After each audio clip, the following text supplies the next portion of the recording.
do have a very special guest joining us all the way from San Francisco, the global CEO of a company that's one of the world's top companies by market capitalization, moving money across 200 countries. The global CEO of Visa is here with us to understand how India finds its place in Visa's global strategy and what Visa is looking at as far as the movement of money is concerned. Ryan McInerney, the CEO of Visa, many thanks for joining us here. Ryan, it's great to have you. I know it's early in the morning for you, but thank you very much for joining us here on CNBC-TV18. Do we have Ryan? I'm very excited. It's great to be back at the Global Leadership Summit. Well, thanks so much, Ryan, for joining us. And I want to understand from you, Ryan, we were talking about India and how you see India. We've had a big change as far as the UPI is concerned. We've seen a record number of transactions being done. What excites you about India? Yeah, well, first, let me just build on what you said, which is India absolutely is one of the most dynamic and one of the most innovative markets on the planet right now when it comes to payments and commerce and shopping and everything involved. And UPI has done an amazing job. I think the work they have done to digitize the economy in India is just incredible. The work they have done to bring hundreds of millions of Indians into the We seem to have lost that line. The financial system is incredible, and we're a proud partner of UPI. We've collaborated with them closely, both our two companies together, but also with our financial institution partners to roll out different types of products and services. And we continue to be optimistic about our ability to bring value to the whole ecosystem in India, partnering with UPI and the entire ecosystem. You know, you're talking about that UPI partnership. So frenemies or friends, Ryan? Yeah, it is. It excites us enormously. And by the way, I think it's fantastic. It's fantastic for India. It's fantastic for the world, what's happening. You know, when we look at what's happened over the last several years, there's been a dramatic shift to digital payments, in many ways enabled by mobile. You know, I think the fact that we all have these devices, that you've got 1.4 billion people in India that have these devices, that's enabled better buying experiences, better selling experience. That's helped merchants and sellers grow their businesses by adopting digital payments. And, you know, we're just happy to be part of that wave. We're happy to bring more of our innovations from around the world to India. And we're excited to continue to help drive the adoption of digital and mobile payments across India for many years to come. You know, you talked about Indian innovations, Ryan, and you're using India as an incubator to make some of those innovations and take them to the world. Take us through that and also walk us through what you intend to do to scale up your operations here in India.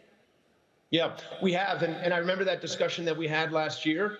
The work on QR in India has had a deep impact on our strategy, and it's actually resulted in a number of products that we've rolled out with partners across Southeast Asia and other parts of the world where, you know, we continue to embrace the traditional card products, but we also have invested in adopting and embracing new technologies like QR, like mobile money solutions around the world, like different types of blockchain and crypto-enabled payments around the world. So the way we see it is any opportunity that there is to participate in different ways that people are paying for things digitally, we think there's a role that we can play. We think that our brand can have an important role in those technologies.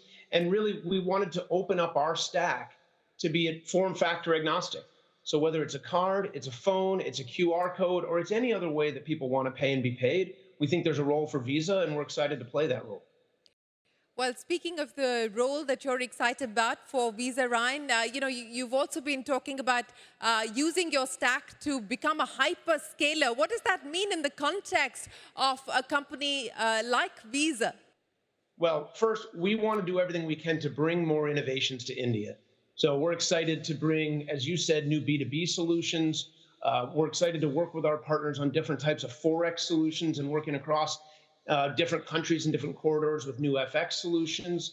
We're bringing new products that we've built other places like the Visa Flex credential, which is a card that can be used as a debit card or a credit card. You can pay with rewards. You can pay with BNPL. all with one credential as an example. But I also want to say we're excited to export innovation from India.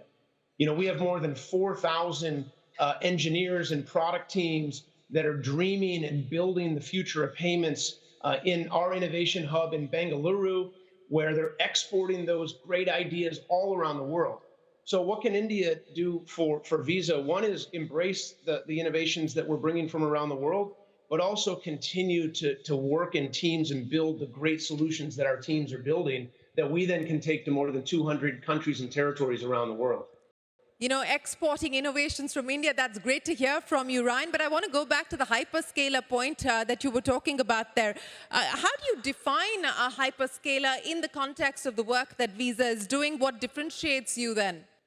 Well, I think your audience is very familiar with hyperscalers in the context of the cloud companies and the platform companies that have enabled businesses to quickly expand around the world by leveraging their capabilities. That's what we're doing in payments and money movement. We've opened up our Visa as a service stack, starting with our foundational layer that has our network connectivity and our services layer on top of that, and our solutions layer on top of that, all the way to our network access layer. And what we do is we enable the entire commerce ecosystem to access those services and solutions and connectivity in a simple, easy to integrate way. So that whether you're a big tech player or a big financial institution, or you're a fintech in India, or you're a person in a garage with an idea that you want to be able to build and spread around the world, the Visa stack is your way to do that. And so in that sense, we've become a hyperscaler. We are enabling big companies and small companies to access 200 countries and territories around the world, access the reliability, the scale, the trust, the brand, the connectivity that we deliver in that stack. And in that sense, we're helping drive digital payments around the world by giving them access to that stack. Ryan, you were talking about that Visa stack, and I'm just looking at some of the numbers there and what you've been able to do, the deployment of next-gen Visa Net stablecoin, token growth, AI assistance development. Which layer, Ryan, do you believe will generate the biggest value for you over the next 2 to 3 years?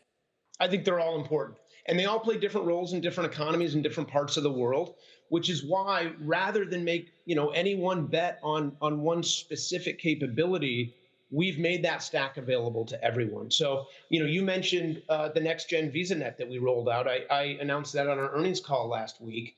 This is an entirely new platform that we've built. We've essentially redesigned our entire processing platform that we've deployed globally.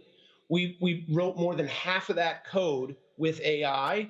We've launched that in a couple places around the world. And what that does is allows our clients and our partners, whether they be big tech, fintech, FIs, to work more agilely and get product into market more quickly, but do it with the same level of reliability, trust, and service that they've come to know from VisaNet for many years.